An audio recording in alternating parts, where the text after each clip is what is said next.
En 1960, quand Sékou Touré disait non à De Gaulle, qu'est-ce que la France avait fait? La France de Gaulle. Ils ont démantelé toutes les sociétés françaises qui étaient en Guinée, à la République de Guinée. Et regardez comment la France construit ses infrastructures en Afrique. J'étais dernièrement au Kenya. Les stations-service françaises sont démontables. Je crois que c'était seulement au Cameroun parce que l'expérience au Cameroun, j'ai vu. Et en France même, ils construisent des choses durables parce que j'ai visité la France. J'ai vu au Kenya, à Mombasa, à Nairobi, la construction française. Et je dis, mais les gens, s'ils sont prêts à mettre tout dans le conteneur et partir, c'est pour ça qu'ils construisent les choses de la même façon. Idem pour le Cameroun.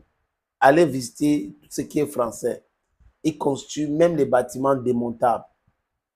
Les stations-service démontables. C'est dans leur ADN parce qu'ils ne veulent pas développer nos pays. Ils veulent exploiter.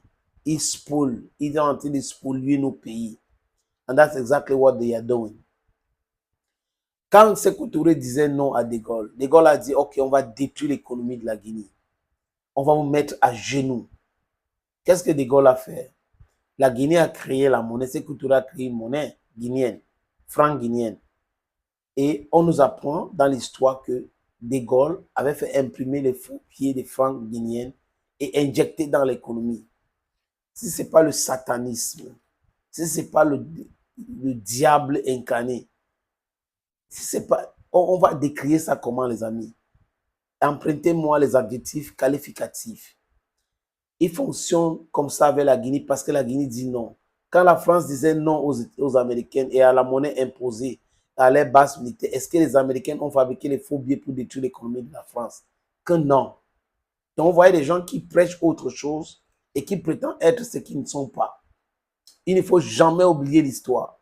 Parce que l'histoire, c'est quelque chose qui nous rappelle de notre passé et qu'on peut corriger notre présent avec ou notre futur. C'est très important. L'histoire n'est pas seulement ce qu'on a raconté ou ce qui est de notre passé, le présent et le futur. Non. Le présent, le passé, le présent et le futur est aussi une source d'inspiration pour nous. Qu'est-ce qu'on a fait à l'ancien? Et aujourd'hui, ça se produit comment? Ça se présente de la même façon. Et dans l'avenir, est-ce qu'on peut accepter? Est-ce que c'est très important? This is your Bamenda man. This is your Ikuna man. This is your Bakure man. This is your Ngi man. And proudly, proudly, proudly anglophone. Le président du Mali, Assimi Goïta, était à Sikasso pour le lancement pour la pose de la première pierre, la construction de l'université de Sikasso. Et il a pris la parole. Vous savez que quand on parle de l'université, c'est le temple du savoir. Et quand on parle de l'université, c'est un endroit critique. Voilà, on utilise son cerveau pour comprendre les choses. On n'est pas là dans les dogmes. Parce qu'on a dit ça comme ça, on reste là-dedans. Oui, on a dit ça. Non. We should think. Universities where knowledge and thinking excel. Free thinkers. Donc, il parle. Il parle simplement, mais il parle fort. Il a rappelé ce que je voulais vous rappeler là sur Sékou Touré et la Guinée. Et il dit, je répète, Assimi Goïta a dit que la France a imprimé les faux billets de francs CFA injectés dans l'économie de Guinée. Heureusement, ils ont découvert cela, ils ont stoppé ça. Ils ont enlevé ces faux billets-là dans leur économie.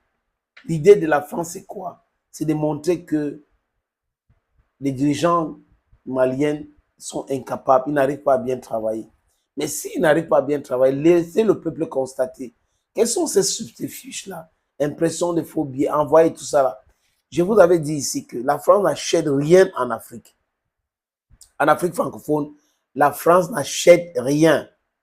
J'explique.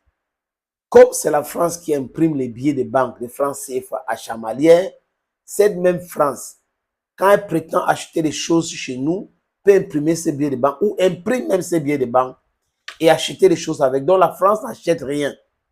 Tout ce que la France prend en Afrique est gratuit. C'est pour cette raison que la France peut se targuer d'être une puissance économique. La France est puissance économique par rapport à quoi? Elle produit quoi au juste? Elle se dit puissance en Afrique. Elle parle au nom de l'Afrique aux Nations Unies. Au nom de quoi? Qui les a mandatés pour faire cela, les amis? Donc, Assimi Goïta dit ce que la France est en train de faire. Il est temps que les pays africains francophones comprennent que c'est mieux d'avoir sa monnaie, de corriger les erreurs, de souffrir, que d'utiliser la monnaie fabriquée, contrôlée par quelqu'un d'autre qui va toujours nous spolier, nous tuer avec cette monnaie, qui est une monnaie forte qui ne sert à rien. Ce n'est pas fluctuant. Cette monnaie était basée sur quoi? On parlait des francs français. Aujourd'hui, ce n'est plus tagué sur le franc français ni l'euro. C'est sur quoi? Une monnaie qu'on ne peut pas échanger en France. Il est temps à ce que les peuples africains aujourd'hui reprennent leur souveraineté monétaire. Et c'est le travail d'Assimi Goïta, d'Ibrahim Traoré, d'Abdourahmane Tiani et d'autres intellectuels africains qui ont bien compris. Vous ne pouvez pas dire que vous êtes souverain, vous êtes indépendant et que la monnaie, c'est quelqu'un d'autre qui contrôle. Et que la monnaie, on fabrique ça en France à Chamalières. C'est un village en France qu'on donne le travail aux gens pour fabriquer la monnaie qu'à peu près 14 pays ou 15 utilisent. Ça dépasse la sorcellerie, les amis. Donc, les pays africains devraient savoir, ou les jeunes africains aujourd'hui devraient savoir que la France, je répète, n'achète rien en Afrique. Les entreprises françaises qui viennent en Afrique travailler, les amis, la France a fait quoi pour protéger ces entreprises-là et les impôts? Il parle de la non-double imposition. La non-double imposition, c'est quoi? Que ces entreprises qui paient l'impôt en France ne devaient pas payer les mêmes impôts chez nous. Vous comprenez? Au Burkina Faso, on a balayé ça. Au Mali, et d'autres pays sont en train de balayer ça. Au Nigeria, encore, on a balayé ça. Les entreprises qui exercent en Afrique devraient payer aussi les impôts en Afrique. Si la France a décidé que ces multinationales paient les impôts chez eux, c'est pas grave. Ils vont payer aussi les impôts chez nous. C'est comme ça se passe, les amis. Donc, il faut balayer cette histoire de non-double imposition pour pouvoir se mettre sur le même pied d'égalité pour pouvoir développer nos pays. Donc, Assimi Goïta, je suis avec vous. Je suis avec vous, le peuple malien. Et c'est un camarade. Je suis avec toi, Assimi Goïta. Il faut continuer à dénoncer. Quand on ne prononce pas le nom, on ne règle pas le problème. Pour régler un problème, il faut dénoncer avec les noms. Et les noms sont connus. La France est en Afrique pour que l'Afrique reste sous-développée. La France n'a pas intérêt à ce que nous nous développons. Donc, c'est à nous de prendre nos responsabilités en main, de chasser cette France. Je parle de cette France prévaricateur.